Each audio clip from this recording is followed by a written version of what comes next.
down the hallway and walk past all those family pictures that have been hanging there for so long I can't remember when we hung them. Let's move on into the kitchen. Sit at Granny Marble's kitchen table. There's some chicken fried steak, jalapeno gravy, plenty of Nanny's yeast rolls, and a cold cucumber salad coming here in just a little bit. I'll pour you a glass of iced tea right now while we look at ag weather. And neighbor, we'll use the smack dab middle of down on the farm country as our guide. Today, mostly sunny, 84 and 65. Tuesday, mostly sunny, 83 and 58. Wednesday, the 11th, 83 and 60. Thursday, the 12th, 84 and 59. We have a 20% chance of rain on Friday and Saturday, mostly sunny. Highs in the low 80s. Lows somewhere between 59 and 64, and again, a 20%, but no more, chance of moisture. Neighbor, let's take a look at the commodities of ag interest, and I remind you each day, but you need to be reminded because we're creatures of habit, and one of our habits is that we don't listen, and we're kind of impulsive sometimes, and we jump the gun, so please don't utilize these prices to make that trade. We'll begin with our grains. December corn, 407.5, up 3/4. January beans, 1109 3/4, up 8 1/4. Deese bean meal, 385.70 by the ton, up 330. Kansas City hard red winter wheat, the December contract, 554, even money down 1 1/4. Your December number 2 cotton contract, up 111 at 69.73. December live cattle, 110.92, up 225. January feeder cattle, 139.95, up 4 even. December lean hog, 65.47, up 57.5. December U.S. dollar index up 63 at 92.88. Your December West Texas intermediate crude contract up 340 at 40.54. Neighbor, now it's time for today's edition of Texas News and Views with the Farm Bureau's Tom Nicoletti. Risk Management. I'm Tom Nicoletti with Prime Cuts on Texas News and Views from the Texas Farm Bureau Radio Network. There is really no such thing as a normal year in agriculture. What can livestock producers do to better mitigate their risk? TFB Network's Jessica Domel has some tools and other information on today's Prime Cuts. Conventional wisdom says that you get what you pay for, and conventional wisdom is right. You won't find Crystalix in the bargain aisle, but it will always get optimal performance out of your cattle.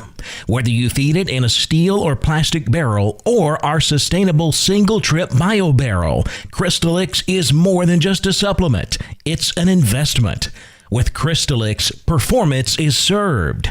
Visit Crystalix.com to find a dealer near you. Drought now covers more than 30% of Texas, and the National Weather Service forecasts it will cover almost all of the state by the end of January. Justin Benavides, Texas A&M AgriLife Extension Service economist, told the Texas and Southwestern Cattle Raisers Association drought is already taking its toll on much of West Texas. Beginning our cool season forages period, as well as beginning our winter stocking period, whether you're on native pastures or improved pastures, we're starting with a low level of soil moisture availability. Already a rough outlook going forward. And we're going to be seeing higher hay prices as a result of this, as well as lower forage availability, which is going to mean either a higher cost to keep your animals at the weight that you were hoping to achieve, or you're going to have a lower weight at sale time simply because of the available forage. Drought can greatly impact a livestock producer's bottom line. Benavides says there are some things that people can do to better mitigate their risk. He said when people think about risk management, they typically think about futures and options, and naturally they want to hit the top of the market to make a huge profit. He said that's not appropriate risk management. Sometimes you may be lucky and you might hit the top of the market, but that is not the point here. The point of risk management is setting a profitable price based on your data and your input costs. So if you see a price, let's say that it costs you, a big example we use is corn pretty commonly. A lot of people are in the futures and options market in corn. If it costs you X amount to make a bushel of corn and you're 5 cents over that, it may not be the highest price that you'll see that year, but 5 cents over nets you a profit. And so this gets you into the black instead of the red. Flip that over and look at the cattle side. If it costs you, X cents per pound, and now the price is 5 cents above that, you can set your price. There's dozens of tools available to help you or allow you to set a price in advance that will help you make a profit. Now, on the flip side, there are risk management tools that help you mitigate losses on the production side. And so one tool we'll talk about, pasture, rainfall, and forage insurance, which is basically rainfall insurance, is a tool that helps you mitigate losses on the production side. So we have tools that help you on the pricing side, and we have tools that help you on the production side. So there's different ways that you can set prices or mitigate losses on both sides that will help you at least know and plan ahead what your income and costs are going to be. Benavides said the point is to consistently achieve profits, not to hit a home run every single year. A study out of the Center for Farm Financial Management shows us that it's producers who consistently achieve 5% better results in different categories over time that remain in business and remain profitable. That was Justin Benavides, Texas A&M AgriLife Extension Service economist. We'll have more from him on risk management in the livestock sector on the next Prime Cuts. I'm a cotton farmer. I'm BASF. I'm made of grit, passion, and hands that never stop working. I'm made of agronomics, innovation, and hands that never stop helping. I believe cotton isn't a crop. It's a calling. I'm made to grow it. Protect it. I know this is important to my family. Every family. That's why I work harder. Innovate better. To make my cotton as good as it can be. As protected as it can be. I'm a cotton farmer. I'm BASF. We create chemistry. Texas Farm Bureau Insurance has protected fellow Texans with auto, home, health, and life insurance since 1952. With more than 260,000 square miles of land and 27 million people, that's a lot to cover. Whether you're wrangling cattle or wrangling kids, we're proud to protect Texans in all Texan ways of life. Visit Texas Farm Bureau Insurance today at tfbinsurance.com to get insurance for Texans by Texans. Coverage and discounts are subject to qualifications and policy terms and may vary by situation. This is Texas News and Views. I'm Tom Nicoletti with the Texas Farm Bureau Radio Network. Neighbor Hop Sing is about to ring that lunch bell. There he goes. Chicken fried steak, jalapeno gravy, plenty of Nanny C's rolls, a cold cucumber salad, and a glass of iced tea.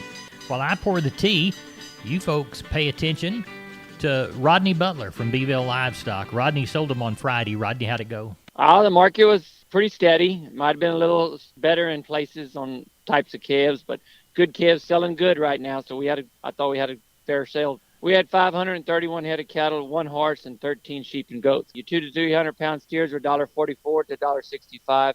Heifers $1.12 to $1.28. 300, 400 pound steers $1.27 to $1.72. Heifers $1 to $1.26. Your 400, 500 pound steers $1.11 to $1.38. Heifers 102 to 127. Your 500, 600 pound steers $1.05 to $1.32. Heifers $1.02 to $1.15. Your 600, 700 pound steers $1.04 to $1.17. Heifers $1.04 to $1.14. Your 700 to 800 pound steers were $96 to $1.12, and heifers were $89 to $91. Packer cows are pretty steady. They brought anywhere from 31 to 60 cents. Bulls brought from 45 to 80.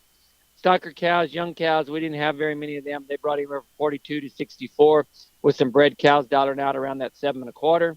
And the pairs we had last Friday brought anywhere from $850 to $1,000, sir. What do we know for this next week? I know of several bunches of calves coming this week. I know we're going to have some more Bremer and F1 steers from a place, and then I know we're going to go work some cattle. They're going to be mostly black calves. There'll be some small calves to big calves, people selling light and heavy this go-rounds. Tell everybody how to get a hold of you. Yeah, you can reach me at the sale barn at 361-358-1727. Or you can call me on my mobile, 645-5002. We appreciate it, and we'll talk with you Thursday night. Thank you, sir, and take care. Neighbor, one of the things that I appreciate about Dr. Bob Judd is the fact that he does quite a bit of veterinary medical stories on horses, considering we have a tremendous amount of horse people here down on the farm country. Dr. Bob, what's our horse-related topic today? Horses can develop oxidative stress that can lead to tissue damage and illness due to reduced immune function.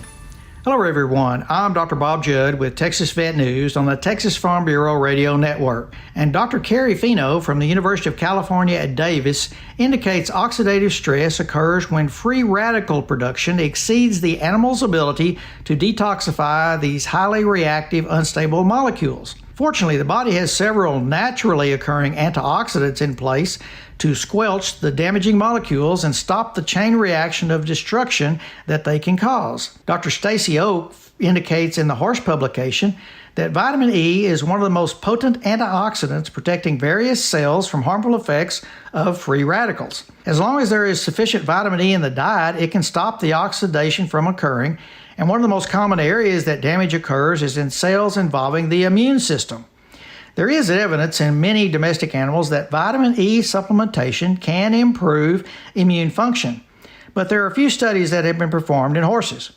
Research shows that horses that were initially fed diets low in vitamin E and selenium had increased immune responses after vaccination when vitamin E was supplemented. Vitamin E supplementation has also been shown to increase infection-fighting white blood cells' bacterial-killing capacities.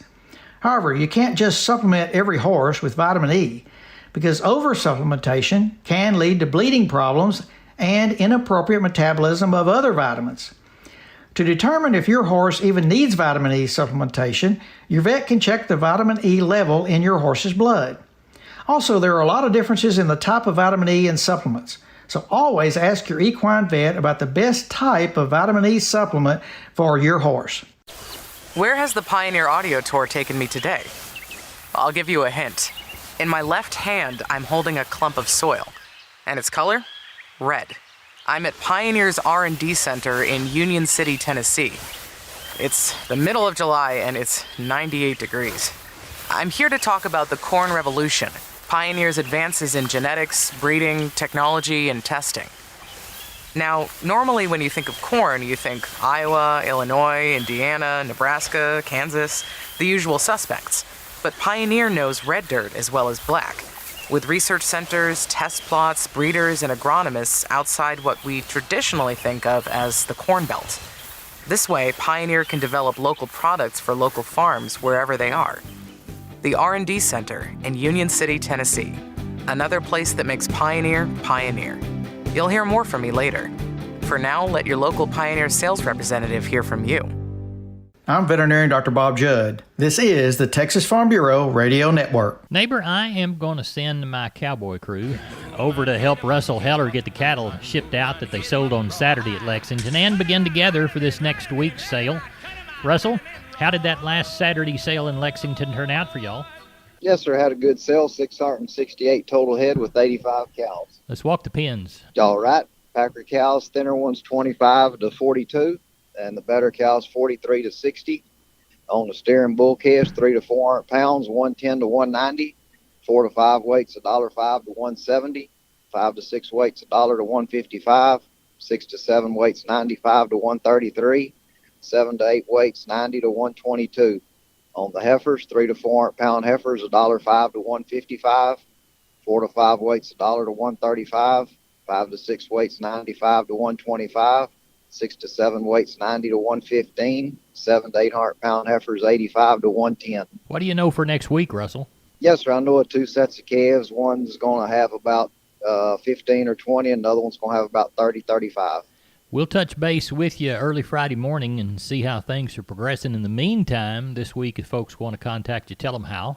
Yes, sir. You can get me on my cell, and that number is 979-820-7002. We're on the line with Sam from D&D. Sam, I've never seen as much Stay Tough fence in my whole life. That's right, Larry. Right now, we have the largest supply of American T-post and the largest supply of Stay Tough fencing in Texas. Tell us how to take advantage of all that product. All you got to do, Larry, is call me at 830-379-7340, and that's for one of our friendly staff members. Thanks so much to the good folks from D&D. You know, neighbor, I was out early this morning, and I heard that ka-foom, ka-foom, and that's the sound of shotguns with a duck load rolling across Aransas Bay from the little saltwater lakes over there on St. Joe Island. Yep, it's duck hunting season. It's hunting season all over Texas.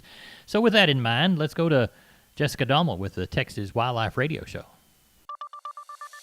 Whitetail deer season. I'm Jessica Dommel with the Texas Wildlife Radio Show on the Texas Farm Bureau Radio Network. There is good news for deer hunters. Alan Kane, the whitetail deer program leader for the Texas Parks and Wildlife Department, joins us with more. This year's deer season is looking good. Definitely average, but there's going to be some areas with probably above average antler quality. We're already seeing some good deer taken during archery season in South Texas and parts of the hill country. We had some good spring rains, and it set the stage for good range conditions early on. And so those bucks, were able to recover from rut well and pick up the nutritional resources they needed to bulk up their body and have a good antler growing season. Obviously, it turned out hot and dry in July, late July, all the way into early September, and that hurt a little bit, but we still had good vegetation lasting through that time period, and so the deer still had plenty of good resources out there on the landscape, and so they were able to maximize their antler growth. Trends suggest that the Texas deer population is doing well. We're estimated to have around 5.5 million whitetail deer in the state, which works out to about 49 deer for every 1,000 acres out there. Obviously, deer densities vary dramatically from property to property, depending on the quality and quantity of habitat out there. And so landowners and hunters that are doing a good job managing their habitat, making it very attractive for deer, providing the best plant community out there that they can on that particular piece of property, managing for that, are probably going to see more deer out there versus a place that's just got a big hay pasture. That was Alan Kane for the Texas Parks and Wildlife Department. The general white-tailed deer season for the North Zone is November 7th through January 3rd. For the South Zone, general season is November 7th through January 17th. Conventional wisdom says that you get what you pay for, and conventional wisdom is right. You won't find Crystalix in the bargain aisle, but it will always get optimal performance out of your cattle. Whether you feed it in a steel or plastic barrel or our sustainable single-trip bio barrel, Crystalix is more than just a supplement. It's an investment. With Crystalix, performance is served. Visit Crystalix.com to find a dealer near you. There's no typical growing season. Each one brings different challenges. So what if this year we do something different? Like stepping up to Altura, a powerful at-planting technology from Nutrient Ag Solutions. Step up to extended nutrient efficiency and plant performance. Step up to better productivity and profitability in your fields. Take your fertility program to the next level with Altura, powered by C2 technology. Talk to your Nutrient Ag Solutions crop consultant or visit lpi.ag/stepup to learn more. For the Texas Farm Bureau Radio Network, I'm Jessica Domel. Neighbor, now it's time to think about rivers. This song is Big River, and that makes me think of Little River, and that makes me think of Milam County Livestock Auction, Cameron, Texas. Kenny Mingus and family and their crew. They had a sale Friday. Kenny, how did it go? Well, Larry, it was actually really good. We wound up with about 1,623 cattle altogether. I think when we got through with the cows and the rannies, we liked about 1,200-something calves. Quality was pretty good, and you can sure tell that the market has changed, so it's changed for the better. Let's walk the pins. All right, we'll start with the steers under 300, $152 to $2. 3 to 400 pound steers, $135 to $187.5. 4 to 500 pound steers, $125 to $177. And over 500, $85 to $1.56. On the heifers under 300, $142 to $207. 3 to 400 pound heifers, $125 to $180. 4 to 500 pound heifers, $110 to $212. And over 500, $80 to $1.45. On those heifers now, we had some Bremer heifers and some Tiger Stripe heifers and some really quality replacement females. So don't everybody just get blown out of the water about the heifer price, but That's what they brought. On the Packer cows, they took a little money off from 20 to 61. Packer bulls about steady from 70 to 90. On bred cows from 500 to 1050, and on the pairs, we just really didn't have a test again, Larry. Just didn't have many. What do you know for this week? Well, I've been in contact with a few guys over the weekend. Kind of want to see if this market holds together this week. If the futures board reacts like it did early this morning and up all week or stay strong, right? I think we'll run a few cattle. Okay. And a few people kind of pulled back because of market and now they're beginning to call. So might accidentally get a little bit of rain. And if we do that, of course, numbers could be a little lighter. But I think if we get a tick up in this market, I think there'll be a few cattle around. Well, tell everybody how to get a hold of you, Kenny Mingus. You bet. Monday through Wednesday from about 9 to 3 at 254-697-6697. You can follow us on our webpage at milamcountylivestockauction.com or catch us on Facebook. Also, we're there to receive cattle starting at 8 a.m. on Thursdays, 7 a.m. on Fridays. We appreciate you. Thank you, and we'll talk to you later in the week. Have a good week, Larry. You too. Bye-bye. Neighbor, let's take a look at the grains before we get out of here, courtesy of John Tuggle. Tuggle & Company, Corpus. Call 800-288-4453. Number 2 or better Milo through Corpus Christi in November. D's plus 220, 11.19. We'll call Progresso 10.50. Number 2 or better yellow corn through Corpus Christi in November. D's plus 40, 446 3/4. We'll call Progresso 8.50. Number 1 hard red winter wheat through Corpus Christi in November. D's plus 75, 630 3/4. We'll call Houston D's plus $1 bill 655 1/4. And number 1 beans through Houston, November, December delivery, November less 15, 1083 1/2. We'll call Placido, November less 60, 1038 1/2. Neighbor, we see that tomorrow the USDA will report their latest crop production and supply demand estimates. Also, the average trade estimate for corn carryout is 2.047 billion bushels. That's down 120 million bushels from USDA's October projection. For more information on your grains, like commodity commentaries, consult John Tuggle. He's got a great newsletter. That's what I'm reading from right now. 800-2-TUGGLE, 1-361-852-5207. Neighbor, let's take a look at our cotton prices. 1,411 bale of East Texas, 71 of West, 1,482 total. Average price across that, $64.74. Neighbor, that's it for Down on the Farm. I'm Larry Marble. Go out and make it a grand Monday.